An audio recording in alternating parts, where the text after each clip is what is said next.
اسمها لابوبو، بس السؤال الحقيقي هي لعبة ولا فخ؟ في وقت الناس حوالينا بتموت وحروب ومجاعات وظلم، تلاقي الترند الأعلى لعبة اسمها لابوبو.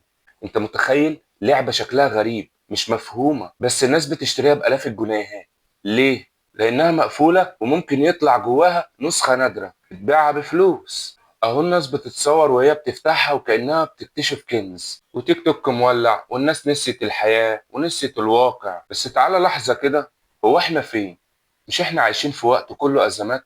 مش المفروض نصحى بدل ما نتوه أكتر؟ عارف اللعبة دي ليه مش مجرد لعبة؟ لأنها بتكشف حاجة جوانا: الفضول، الهوس بالتميز، الإدمان، والفراغ اللي جوه القلب. كل ده الشيطان بيستخدمه من زمان. ربنا سبحانه وتعالى قال: زين للناس حب الشهوات. عن الغلط مش بيجي على شكل غلط، بيجي على هيئة لعبة أو ترند أو مغامرة ممتعة. أنا مش ضد اللعب ولا إنك تشتري حاجة تحبها، بس ضد إنك تسيب أهم حاجة وتجري ورا كل حاجة براقة. اوعى تشتري لعبة ب1000 جنيه وتبخل على صدقة أو على مصحف أو على علم ينفعك.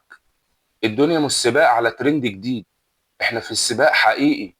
ربنا سبحانه وتعالى قال: سابقوا إلى مغفرة من ربكم. سابق مش على لابوبو، سابق على الجنة. وقف لحظة، ما تفتحش صندوق لابوبو، افتح قلبك. سلام.